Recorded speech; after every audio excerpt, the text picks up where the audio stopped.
quick thank you to Nuclex because he helped me with all these obviously staged clips that you see in the background for the examples. This is the first of a few videos I'm going to make that will help you improve Flee the Facility. This first video is very much made for beginners or people that are just starting the game, so any of you guys that are somewhat experienced with Flee the Facility, this isn't really for you. However, I do advise that you stick around because you might learn a couple things. Some of these things you might already know. Any of you new players out there, definitely give this one a watch. But before I talk about that, there's a couple things you should know. First off, I'm going to say right now that these videos are going to assume that you very much want to play competitively and not casually, because if you're playing casually, then you probably don't care about your performance in-game. Any of you that start to play competitively, just know that if you want to be a pro, do not get discouraged just because you lose a couple times, because that is the whole process of becoming a pro, and just because you are a pro does not mean you win every time. People have this common misconception that you win every time.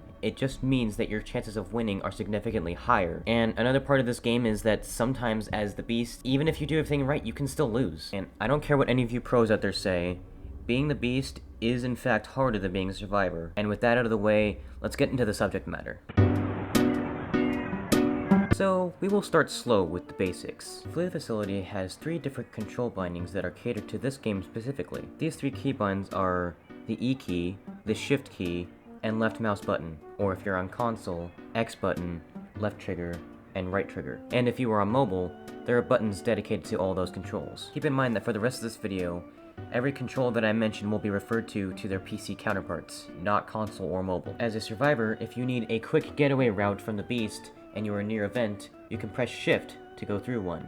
The Beast cannot follow you through. If there are no vents nearby, but there happens to be a door open, and you need an escape from the Beast, you can press E to close the door. You can also press E to open doors, and the Beast can do these things as well. If you are the Beast and you stumble across a survivor, click the left mouse button when you are near them, and it will hit them and put them into a ragdoll state. Once they are in this ragdoll state, you can then click on their body again to rope them. And once you do this, a bunch of GUI will pop on the screen, showing you the locations of every single freeze capsule. Go to any freeze capsule of your choosing, but do it quickly as the survivor will eventually get up if you take too long. Once you get to the freeze capsule itself, get close to it, and then you can press E to capture them.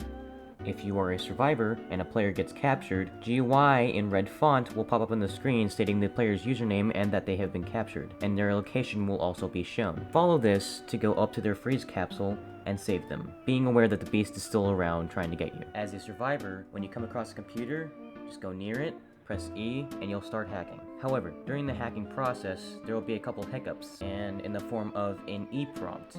If you do not put it in the right place, it will end up failing, showing the Beast your location. To avoid this, when the E prompt comes up, there's a red line that will go into a small bit of white space. Time it correctly, and this will not happen. Once all computers are hacked, you can finally flee the facility. One thing I did forget to mention though is that there is a 4th keybind, and it is for the Beast perk, and you press Q to activate it, and for right now you only have Runner, which gives you a small boost.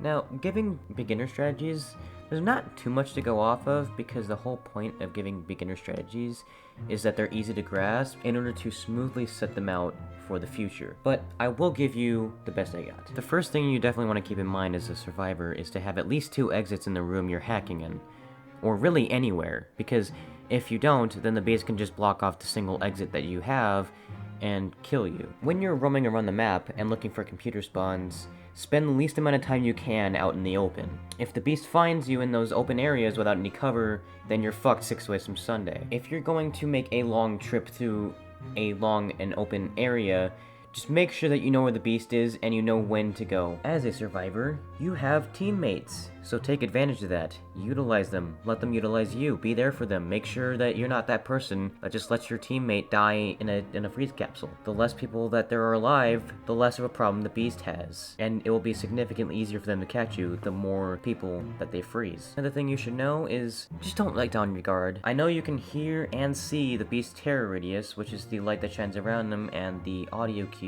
like the heartbeats and the music, but sometimes you have to react the second you can see them, because maybe one of the exits that you have in that room that you're hacking in is just far away enough that you could just barely make it away. Now you are the one wielding the hammer. Here here are some things you should keep in mind. As the Beast, you have the disadvantage in platforming, but on that, try to jump as little as you can. Jump fatigue causes you to slow down for 2 seconds. You want to waste the least amount of time as you can as the Beast. Every second counts. And there are times where you can just climb through certain windows or up certain obstacles because they're short enough for you to climb up. I see plenty of newer players doing this, but use your runner wisely. Do not use it to get around the map faster. The runner is made to catch up to your opponent, not to have a small boost in getting around the map. A common mistake I see some new players making when they're chasing a survivor, but the survivor is quick enough to put some distance between them, they continue chasing them instead of going around and flanking them and trying to predict their movement. It's better than trying to chase them and having a door slammed in your face. One last little thing before we move on. Keep your hammer away from the wall when you're chasing someone, because if your hammer's against the wall, you keep on slamming the wall rather than actually hitting your opponent, so try keeping your hammer away from any walls or any obstructions. 3 things before I move on to the don'ts. Number 1.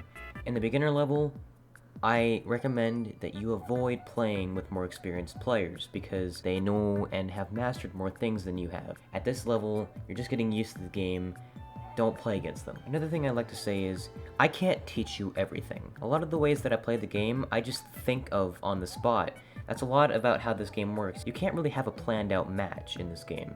You kinda have to think on the fly a lot. And number 3, this is the biggest one. Even at the beginner level, study the maps, get to know them, all of them, like the back of your hand. This way, you know where to traverse the map, you know the best escape routes, you know where to go for anything, and you'll also know the computer spawns. And knowing the computer spawns benefits both the Beast and the survivors, for obvious reasons. And I cannot recommend it enough.